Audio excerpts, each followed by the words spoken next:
Welcome to my video. We're going to continue our trauma series today by talking about the traumatic brain injury. You can't understate the importance of the brain to our physical being. The brain is why we exist. Our entire body services our brains. Without our brains, we would be non-existent. So it's incredibly important organ, and oddly enough, it's one of the most fragile. Requires not only the body to be constantly servicing it, but have to have a huge protective structure. Now, given the fact that brain tissue is very delicate, about the consistency of refrigerated butter, and the fact that once it's injured, it doesn't regenerate itself, just the mere fact that we don't see a population full of people walking around with neurological disabilities is a testament to just how well our protective structures work. However, they can be overpowered by external forces, which is why we as the first responder have to interact and have to do the best to prevent future and further injuries to the patient. It's a major problem in America. Matter of fact, brain injury is the number one killer of young adult males. Occurs very often. About once every 9 seconds in the U.S., there's somebody that receives a brain injury. Not all life-threatening. Matter of fact,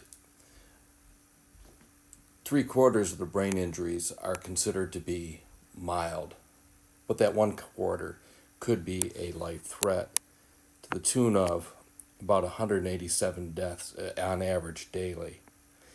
And as I said earlier, the brain does not heal almost at all. Neurological disabilities are permanent disabilities. So currently, right now in America, we have about 53 million people dealing with a permanent neurological disability from brain injury. So let's discuss our topic today. We are going to be talking about the brain's function briefly, just as a setup for what's following. We're going to discuss the origin of impulses and how that impulse moves from neuron to neuron. We're going to go over briefly how the brain protects its structures. What happens when we have injury, actual focal structural injury to the brain. Discuss the pathology of kind of a elusive, difficult to describe condition called the diffused axonal injury. And we're also going to talk about how both the structural injury and the diffused axonal injury could lead to further damage through the secondary brain injury. I mentioned earlier that the body functions to serve the brain, and that's true, but it's not a one-way relationship. The brain turns around and provides a great deal of function for the body. It provides homeostasis. It helps regulate internal bodily functions. In turn, the brain keeps the body alive, just as the body keeps the brain alive. The brain is reactive and adapts to its external environment. It can perceive threats. It can respond with sympathetic stimulation, parasympathetic stimulation. It can regulate our blood pressure so that we can get up out of bed in the morning without passing out from loss of circulation. So it's a constant fluctuation and a constant maintenance of our body's systems. Now that's just talking about keeping the body alive. We haven't even talked about cognition. At some point in time, we realize we exist, we can think independently. Now this is something that we shouldn't take for granted. Smaller organisms, less evolved organisms I should say, don't have this capability.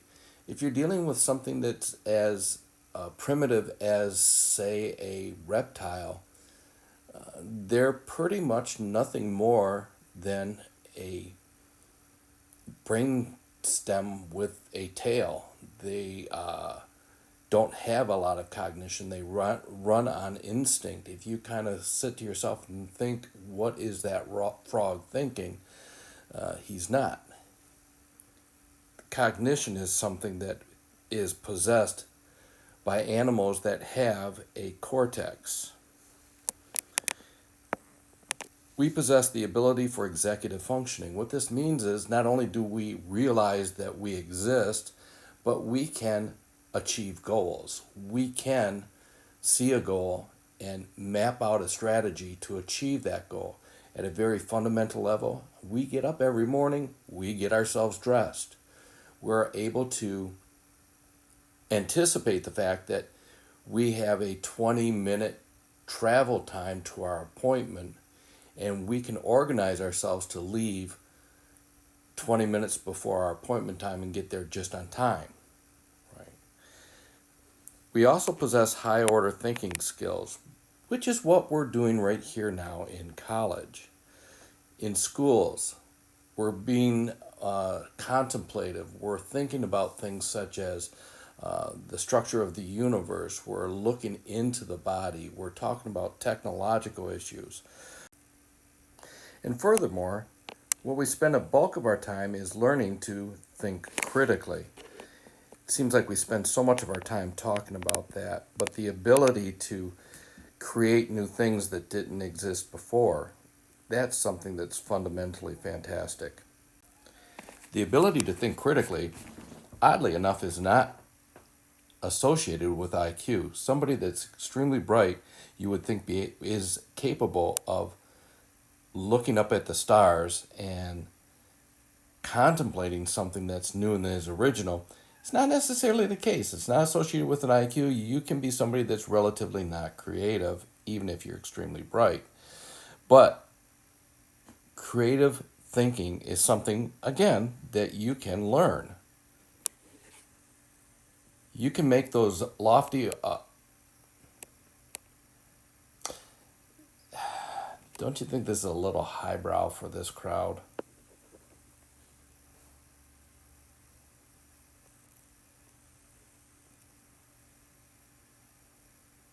Yeah, I can work with that. The basic functional unit of the nervous system is the neuron cell. We have about 83 billion neuron cells in our nervous system. And though they will vary slightly, they all have these basic components to it. There are arms that reach out and touch the previous cell and draw an impulse towards the body of the neuron. These are referred to as dendrites. The neuronal body is where all of the cell's typical functions occur. The nucleus, the mitochondria, and all those things are housed there and support the cell. Don't really participate in the cell's major function, however, which is passing impulses back and forth. The next phase of the neuron is a long shaft that is called the axon. Differing configurations of this, different lengths, but they're ultimately the same. Axons can be very short, reaching over to the next neuron, or they can be very long. You can have the dendrite be in the front of the brain and the axonal terminals be at the back of the brain. You can have an axon that's in the human brain up to a foot long. So this varies widely. That impulse shoots down the axons and then arrive to the axonal terminals. Now the axonal terminals come right up to, but don't quite touch, the dendrites of the next cell. That impulse is then picked up from that cell and passed to the next cell, and the process continues. Impulses are passed back and forth, back and forth, back and forth. And in this manner, it differs from how you collect information in your computer. Whereas in your computer, you can take a file, you can close a file, you can turn the computer off. The memories we have, the thoughts, the concepts, the emotions, everything that our brain does is up and working right now. every memory is still actively transmitting impulses back and forth inside of your head. The memory of your high school prom dance is still alive and moving in the back of your head. You're not accessing it right now, till I just mentioned it, but it's up and moving all the time. Neurons are constantly firing. Even neurons that are considered turned off are still firing. Still firing on the power of 10 impulses per second. Now, if you were to keenly focus on a issue, if you were using your neurons to their ultimate capacity, they may be firing up to 150 times per minute. So our brain is constantly active, constantly moving impulses in a very complex network of fires that, we can't even crack this code.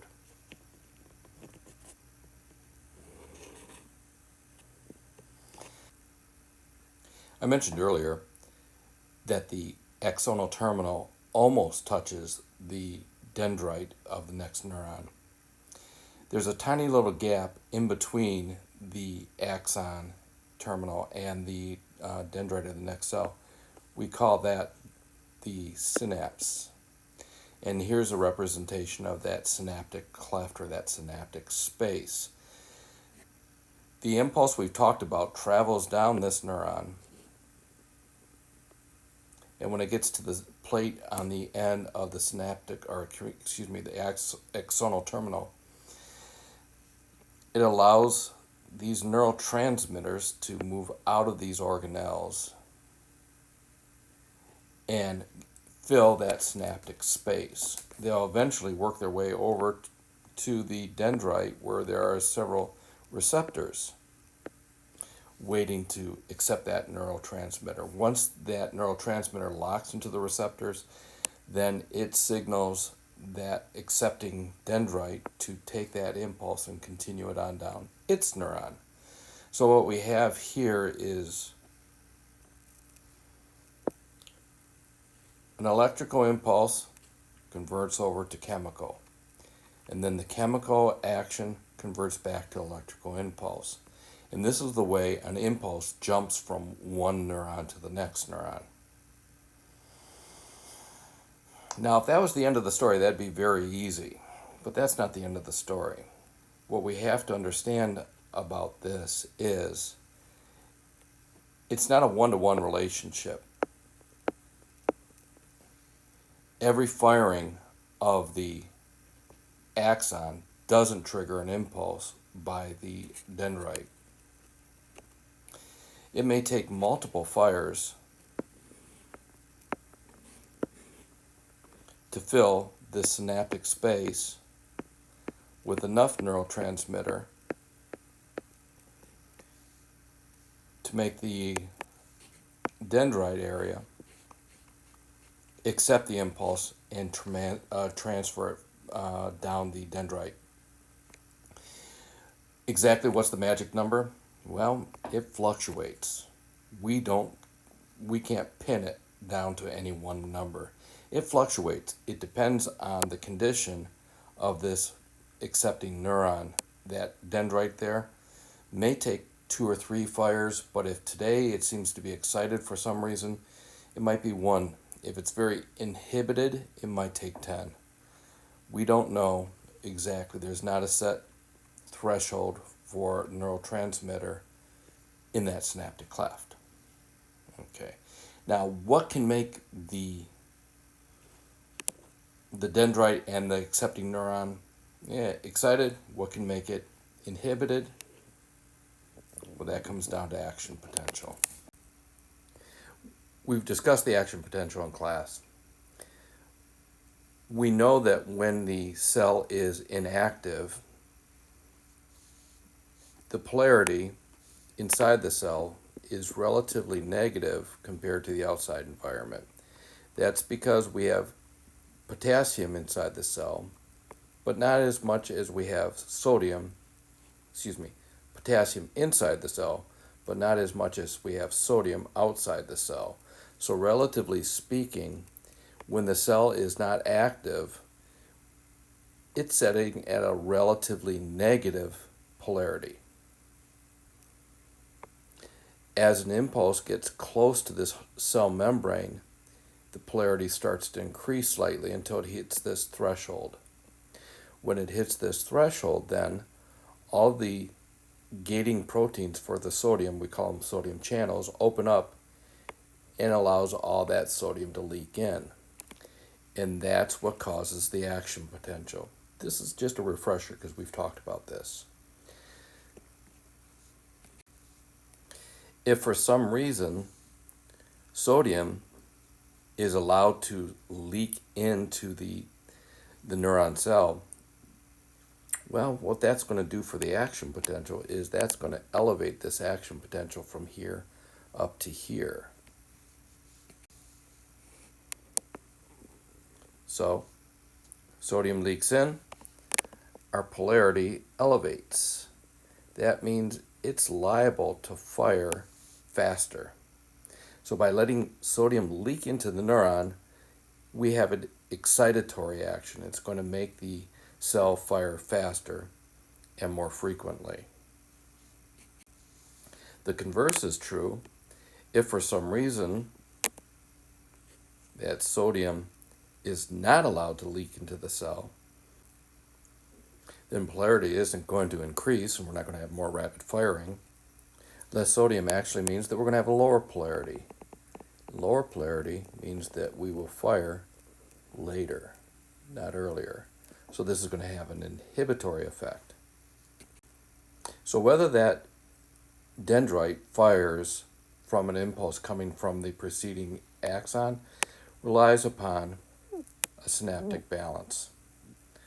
If we have more excitatory neurotransmitters than we do have inhibitory neurotransmitters, that means the polarity is going to elevate.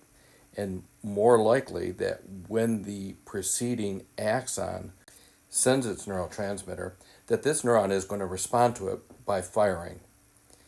So the synaptic environment is an environment which there's a careful balance between excitatory and inhibitory neurotransmitters. And it comes down to brain chemistry. Brain chemistry is responsible for everything. An imbalance in brain chemistry could be a delay in firing or excessive firing. Excessive firings can lead to conditions such as seizures, mania, psychosis. Whereas on the other side, excessive inhibitory neurotransmitters can lead to things such as sedation, loss of consciousness, depression. So everything is a very careful balancing act right at the synapses, and it comes right down to the brain chemistry, which neurotransmitters are being predominant at this moment. This is the brain inside the cranium. If we look at this area right here, what we're looking at is the brain stem. The brain stem is what's called the reptilian brain. This does all the things we mentioned earlier, those homeostasis type of functions, those regulatory types of functions, those adaptive type of functions. Keeps the blood pressure up, keeps our blood chemistry balanced, keeps our heart rate going at a rate that is going to continually perfuse the brain. This area of the brain is the cortex. The cortex is the part that gives us awareness, gives us cognition. Now, about 350 million years ago, primates developed an addition to the cortex. We call it the neocortex. And this allows us to do the things that the lesser evolved animals can't do. Our dogs and cats can't drive a car, can't play chess, can't form language, because those are the higher functions of the neocortex. The cortex does allow us to have cognition and awareness because you know that your pets are aware of you and have a certain degree of learning ability to it, but it's the neocortex that separates us from those lower animals. The folding appearance of the cortex or neocortex, they're called gyri and sulci. Their function is to take as much surface area of gray matter and to fold it in on itself and put it in as confined a space as is possible. And that's divided into two hemispheres. This structure is called the corpus callosum. The corpus callosum's function is to form a bridge between those two hemispheres so that the right brain can communicate with the left brain. This area is really devoid of any neurons or brain tissue. It's a space. We call those ventricles. There's one on the right hemisphere, there's one on the left hemisphere. They're called ventricle 1 and ventricle 2. Their function is to basically filter the blood plasma out, keep the solids in the bloodstream, take the plasma out, and let it become the cerebrospinal fluid that's going to surround and bathe the brain. We also have another ventricle here called ventricle 3 and ventricle 4. Because they are devoid of tissue, when we see them on CAT scans and those types of things, they appear as black voids. Not that we're going to be practiced at looking at x-rays, but I mentioned that for an illustration that we're going to do later. The brain is neutrally buoyant. It floats in a bed of cerebrospinal fluid above the base of the brain. And the brain is protected by several structures so we don't damage it. As I said earlier, very delicate tissue, and once damaged, does not repair itself. So we have protective structures here. The first one being the skull itself. This bony structure that surrounds and encases the brain creates the cranial vault. The brain occupies about 80% of the space in that cranial vault. The rest of the space is space taken up by blood vessels and the cerebrospinal fluid itself. The brain is a big circle, the skull is a great big circle over several different types of plates. These plates run from one area to another, and they're separated by suture lines. So the frontal, parietal, temporal, occipital. When you were born, they were a distinct separation between these plates. It was cartilagey, and that allowed for the newborn to pass through the birth canal, and the head was slightly misshapen. But as the baby was born and continued to grow, when we got into adulthood, these plates fused and became solid. As a generality, the skull is pretty solid and unforgiving and unyielding. It does make minor adjustments, but by and large, it's an enclosed container. After the skull, we have a series of linings that are referred collectively as the meninges. The dura mater is the first one we're going to talk about. The dura mater actually starts out as the periosteum that lines the inside of those plates. So the frontal plate here illustrated has a periosteum. That periosteum goes to the suture line for that bone plate, then turns around and doubles over on itself, and then comes back, and then joins again there. So it's pretty much a circular type of structure. And so it goes. Each plate has its own segment of the dura mater. Now the dura mater is very rugged and durable, hence its name. Underneath that is the arachnoid layer, named for arachnid, which is spider. Apparently some physiologists first held this up and looked at it and saw that it had a very spider-webby appearance. It had very small, tiny vasculature, tiny veins that flowed through it that made them think of a spider's web. Unlike the dura mater, it's below the dura mater, but it just is a solid sheath that pretty much covers the brain. Underneath that layer is the layer of cerebrospinal fluid. Cerebrospinal fluid covers and bathes the brain, protects it from impact, and as I said, actually allows it to float above the brain pan.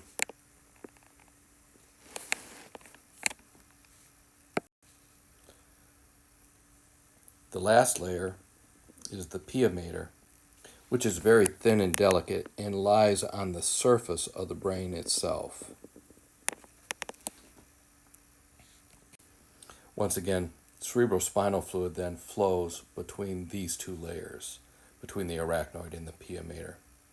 Collectively speaking, these do a decent job of protecting the brain against outside radiated energy. So let's talk about some structural injuries. Now, I told you about x-rays a little bit so that this part of the discussion could be understandable. What we're looking here is at a CAT scan. As I've mentioned earlier, those ventricles that are just fluid-filled voids where there is no neurals or neural tissue should appear black on an x-ray because they're the absence of any tissue. We should see them right there, and actually right in here in this one we can just see a very small example on that. We'll see something better a little bit more. The reason we don't see this ventricle is it's being compressed. Both of these ventricles are being compressed. And what's compressing that ventricle is right here. We're looking at the epidural bleed. Remember, the blood is above the dura mater. Well, the dura mater is the lining that runs along the inside of the brain, turns around and doubles back on itself and becomes the periosteum. When the blood gets in between those two layers, it causes this kind of blood blister pocket type of appearance. Because that dura is anchored to the suture lines along every bone plate, the blood's not free to roam across the brain. Now, this isn't a lesson in reading CTs.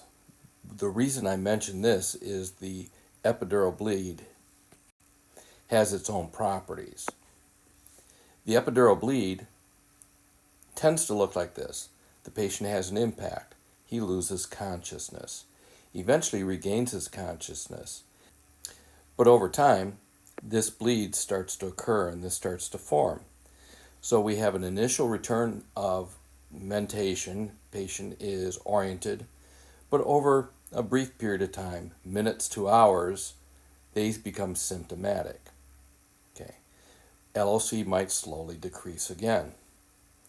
Because this is pushing on a specific point in the brain, the signs and symptoms are going to tend to be focal or going to be localized. I might all of a sudden have numbness or paralysis to one part of my body. I might have a difficulty forming words but otherwise seem to be intact. I might have visual disturbances along the lines. So it's going to be kind of focused depending upon where this blood blister is forming. And the second thing is this will tend to occur very quickly, within minutes to hours after that initial attack. Now I'd like to show you then the subdural bleed. The subdural bleed, well, here, take a look at this. We see a little more of those ventricles showing up in this CAT scan than we did in the previous. Also, look at this. This is the line that should run right down the middle of the brain between the two hemispheres. This should be a straight line. Notice how it's pushed over here and actually disappears at some point right in that area. So again, we have a pushing action because there's something occupying space inside the cranium. Now in this instance, we see the blood pooling basically across this hemisphere of the brain. It's not confined to a tiny little blood blister like it was when it was a epidural bleed. At this point in time, we're dealing with a subdural bleed. Manifestations here are, it tends to be more global in nature because it could move all the way across the brain on the inside of the dura. It's between the dura and above the level of the arachnoid layer. It tends to be smaller vessels that cause this bleed, so this onset is slower. And like I said, it could be more global. Personality changes. All of a sudden, I have a combination of personality changes and numbness to my fingertips. It's not focused and localized like we expected with the epidural. And here's the other thing, because it is a smaller vasculature that's feeding this, it doesn't occur quite as quickly. Again, the scenario might be like this. The person gets hit, they have a brief period of loss of consciousness, they regain consciousness, and they go on their way. It might be days, heck, it might be weeks before symptoms slowly start to progress. It could be so remote of an incident that when you are assessing the patient for their numbness and their tingling or their inability to speak, they may forget to mention the fact that they've had a recent blow to the head. That means you, as the first responder, have to take the initiative. You have to ask when you have these weird neurological symptoms, have you been injured in the past several days or several weeks? They might not even think to bring it up. So when we have that brain injury, that initial brain injury, a couple things will happen. We're going to talk about this in greater detail when we talk about the diffused axonal injury, but we're going to mention it a little bit here. When brains bleed, blood fills the intracranial space. It competes with the vessels, the cerebrospinal fluid, and the brain for space inside of that cranium. Once again, this comes right back to something we've talked about before. When you have an enclosed container and you try to increase the volume of contents in that container, the pressure inside the container goes up. So in this instance, as we continue to increase blood flow, those blood blisters into the brain pressure increases. We call that the intracranial pressure. That adds to an insult. Now we're going to talk about the secondary injury as well in a little bit, but before I do it, let me just summarize it this way. The brain responds to any insult, such as increased intracranial pressure, by swelling. Guess what that does? That increases the intracranial pressure even more. By increasing intracranial pressure, we put the brain at risk. We've talked about intracranial pressure and we understand intracranial pressure. Got it. Piece of cake. We've talked about mean arterial pressure, which is basically at what point are all the organs perfused during the heart's normal cycle. Got it. Okay, here's one we haven't defined yet, cerebral perfusion pressure. Cerebral perfusion pressure is the pressure that we need to have to perfuse the cerebrum. If the pressure inside of the intracranial area is too high and our blood pressure is too low, we can't have forward motion of the blood into the brain. This is deathly. So, we have a formula. We say that mean arterial pressure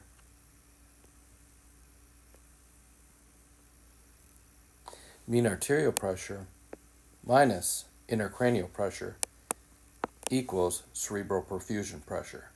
What this says is this, that in order to perfuse the cerebrum, we have to have a mean arterial pressure. And the intracranial pressure may fight us for that. If we have an increased intracranial pressure, the mean arterial pressure has two choices. It either has to go up to overcome the deficit that this is offering, or we can allow the cerebrum to not be perfused. And that's unacceptable. So what happens is the body defense mechanism is when the intracranial pressure increases, the mean arterial pressure increases to match that. Now, right at that same time, something else is happening. As the intracranial pressure increases, it's pushing the brain downward, and this area where the brainstem is coming out of the skull, at a point called the foramen magnum, it's pressing against the regulatory centers of the brain. The pons, the medulla, and all these structures right there are regulating our bodily functions. So, that coupled with that mean arterial pressure elevation is what will frequently cause the Cushing's triad. In the Cushing's triad, well, yes, we always know we're going to have an altered LOC. But because we're pushing on the brain regulatory center, heart rate will tend to decrease, will become bradycardic. Our ventilatory status, which is being regulated by that same area that's pushing on the foramen magnum, is going to cause strange and erratic ventilatory patterns. They're typically going to be shallow and slow, meaning that the patient is going to become hypoxic very quickly. Blood pressure, this is the strange thing. Even though we're bradycardic, the only way that the body can preserve cerebral perfusion pressure is to increase. So collectively, these three vital signs are referred to as the Cushing's triad. Slow heart rate, slow ventilatory process, and increased blood pressure. Now, you might want to remember this by the fact that it's diametrically opposed to what the patient looks like when they have shock. Shock is increased heart rate, increased ventilations, and dropping blood pressure. This is exactly the opposite. So we've talked about the brain that is injured structurally. There's an actual physical damage to brain tissue. To state it in a way that sounds a little bit over dramatic, with this next injury, there's no blood lost. Basically, no capillaries are disrupted. You may not be able to see this if you looked at the brain directly, but this is the diffused axonal injury. Mechanism of action might be exactly the same as the structural or focal damaged brain. It might be acceleration or deacceleration type of injuries, but this one's going to be a little bit different. What happens in this injury is the gray matter shifts forward and then will shift backward in that counter-coup type of motion. Got it. Piece of cake. But right underneath that gray matter is white matter. It has a slightly different density, meaning that it's going to react to the forces a little differently. It's going to go forward and back in that counter-coup type of motion at a slightly different velocity. Means these two layers are going to be moving past each other along the way.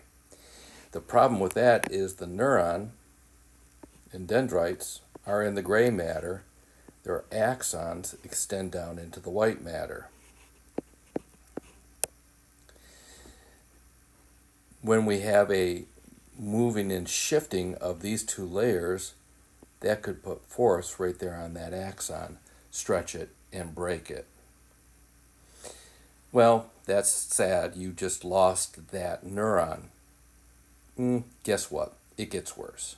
Not only did you just lose this neuron, but because this axon ripped, it spilled a lot of neuromessenger and a lot of neurotoxins into the environment around it. And that starts to kill off the neurons surrounding the damaged neuron. So it just keeps getting worse. We could have varying levels of injury as a result of the diffused axonal injury. The mild diffused axonal injury is what we traditionally call the concussion. a brief loss of consciousness with a rapid return of consciousness. At that point in time, the patient might be confused, might be a little disoriented, there may be sensory disabilities, might hear ringing, see waves, or something like that.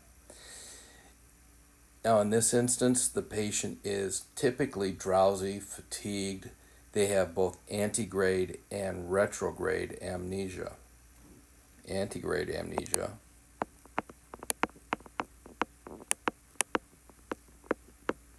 is amnesia in which I can't remember anything after the impact. While you're the first responder and you're talking to them, they might repeatedly ask you what happened, and you have to answer them again. It's because the impact happened a while ago, but they're still not remembering things that are happening right now. They don't remember that they asked you that question just a moment ago. They may also have retrograde amnesia. Retrograde amnesia means they don't remember events leading up to the accident. How fast were you going? I don't know. Was I driving a car? What were you doing this morning? What were you doing last night?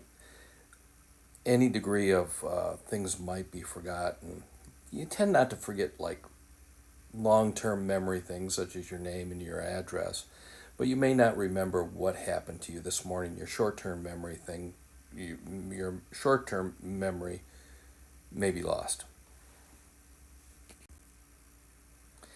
The next level of diffused axonal injury is referred to as the moderate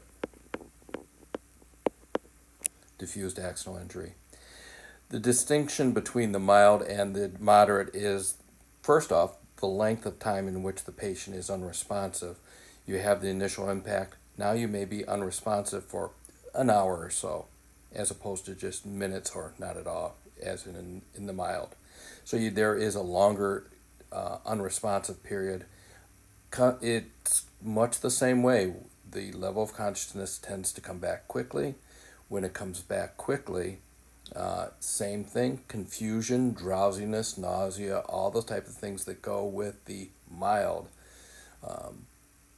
But it was preceded by a longer level of unresponsiveness. The other thing that distinguishes this from the mild is this one may have visible permanent neurological disabilities. An ataxic gait where you kind of stagger or drag a foot, personality changes, inability to keep a focus on your attention, things like that. And once they are there, they are permanent. That distinguishes the moderate from the mild. Now, in both of these situations, the patient may experience drowsiness. And conventional home remedies have always said you don't let these people sleep. You don't let them sleep because they could die. Just a quick clarification here. There's nothing wrong with sleeping. Matter of fact, sleeping is therapeutic. However, the only thing we're concerned about with people that have a concussion or whether it's diffused or moderate, is the fact that it may progress to like a brain bleed. You can't assess them when they're asleep. There's nothing wrong with letting the patient sleep with a diffused axonal injury. You just have to wake them up periodically and do a neurological assessment and see if they're still at baseline or if they're deteriorating. The severe diffused axonal injury means that we're having damage and disruption down here, somewhere between the brain stem and the cerebrum. In this zone of the brain, we have something called the reticular activating system. And that's the clutch for the brain. A good example is when you go to sleep at night and you have dreams in which you're running through the field, your body doesn't actually act out running through the field unless you're sleepwalking. That's because this system has disengaged all the higher brain functions. All those dreams that you're having of motion are disengaged from the body actually performing them. When this area is disrupted, the result is we have a loss of consciousness. Now, in this instance, this loss of consciousness could be severe. It could be permanent as a result. This patient might wind up in a permanent vegetative state. As the intracranial pressure elevates, again, the regulatory centers of the brain may push down on the brain stem, pushing it against the corpus, or excuse me, the foramen magnum. So with this one, we see that prolonged loss of consciousness. Also, we're going to see everything that we just talked about with the disruption of vital signs, the hypertension, the low heart rate, the Cushing's triad. The other thing that we might notice here is as this pushes against these structural areas, and here we might have examples of posturing.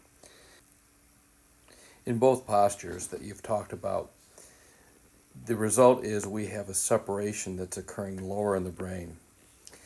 Exactly what to degree kind of doesn't matter that much to us because both of them are high mortality signs.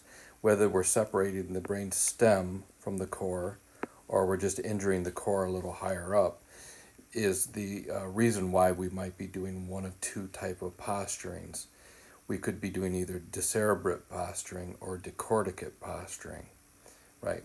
Decorticate is when you draw your arms and legs kind of draw up to the core. Slightly worse than that is decerebrate posturing, where you're turning outwards and kind of flexing the back. Both of them are very high mortality signs and should be taken with a healthy degree of seriousness. Once the person's experienced the diffused axonal injury, that was the prime or the initial insult. Afterwards, there's also a possibility of the secondary brain injury. And the secondary brain injury occurs obviously afterwards.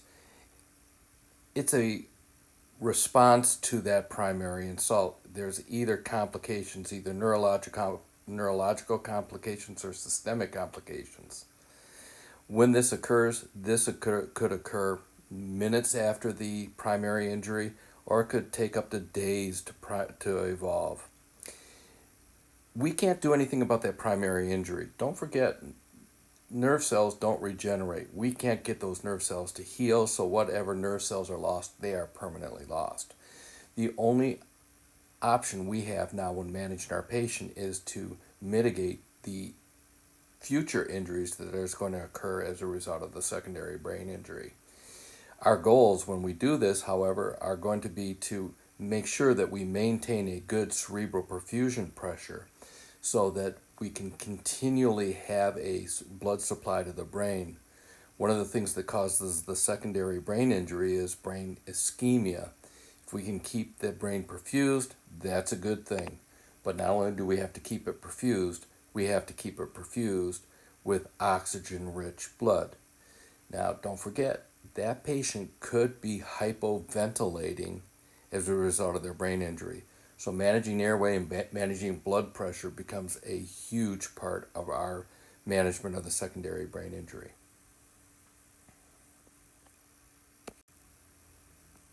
So let's talk about what causes that tissue ischemia. When the brain goes into an insult, it enters into anaerobic metabolism. That means that that tissue is damaged, those cell walls are going to become leaky, and that allows sodium to leak into the cell. It means that the cell is going to be more excited. Other ions come in there as well, such as calcium ions flow inward, again increasing the excitability of the neuron possibilities for seizures. Also, water is going to tend to move into the cell as well and move into it big time. As a result of that, we could have brain swelling. If our problem was increased intracranial pressure that was causing it to begin with, the inflow of water into the neuron, making the neuron swell, makes the brain swell, increases the intracranial pressure. It just gets worse from here. By the way, this is not isolated to the diffused axonal injury. This exact same process is happening when we're managing the focal or structural injury as well. So letting water into the cell, not a good thing. But letting those ions into the cell, what does that mean? Well, we go right back to these bad boys. Remember our buddies? If we allow that sodium to leak into the cell, that's going to translate to excitatory action. We're going to increase the polarity. A lot of those excited neurotransmitters are leaking out of those damaged cells and are in the environment. The result is our polarity is going to elevate, meaning that this neuron is likely to fire more quickly. That could translate into seizures. So with the patient who has any brain injury, be cautious of the patient who is having seizures. And remember that the goal of managing seizures is to lower that resting membrane potential, lower the polarity, meaning that that will then fire more slowly. So in summary, our management of the patient who has a traumatic brain injury, consider the possibility of C-spine immobilization. That's important. If there is enough force to cause brain injury, there's probably enough force to cause spinal injury as well. So everything we do, we have to also consider that we have to do it quickly and with spinal immobilization. The second thing we have to do is to make sure that we manage the airway. The patient is liable to hypoventilate, number one, and number two, I didn't mention this earlier, but altered LLC means there's a higher probability of vomitus and aspiration of that vomitus. That's going to exacerbate the hypoventilation and the hypoxia. So airway management's paramount. Don't forget our good old saying, if the GCS is less than 8, you must intubate. For us managing the scene, when we're managing time over airway, we can start off with a basic airway, and if it's stable right at the moment, we don't get the impression that we're about to lose it through vomit and aspiration, we can use a basic airway. Put the basic airway in, C-spine immobilize, and start to transport. Once you're transporting, you've got all the other life-threatening issues managed, you can change that basic airway over to the advanced airway, intubate. You do want to intubate because as soon as you lose that airway, it's not coming back. So you want to protect it. You're asking, can I intubate a patient who's C-spine immobilized? The answer is resoundingly yes. Next semester, we're going to be practicing that skill specifically. So we're going to manage airway. The other thing we're going to do is we're going to constantly monitor blood pressure. We don't want this patient to get hypoperfusive because that's going to complicate the cerebral perfusion pressure. And then ultimately transporting to the appropriate facility. Even if that appropriate facility is slightly longer than the nearest facility, it will ultimately save time if we can get them to where they need to have that definitive care. At the end of the day, our goal is going to be, time is tissue. So airway, oxygenation, managing the blood pressure, and if the patient does have a seizure, it's because they have excited neurons. We inhibit the neurons using some type of seizure medicines. Typically, we utilize benzodiazepine class of medicines. So this summarizes our little lecturette. Hopefully, this works for you. I hope you understand everything, and this was reasonably painless. I will be talking to you soon. You guys take care. Have a good night.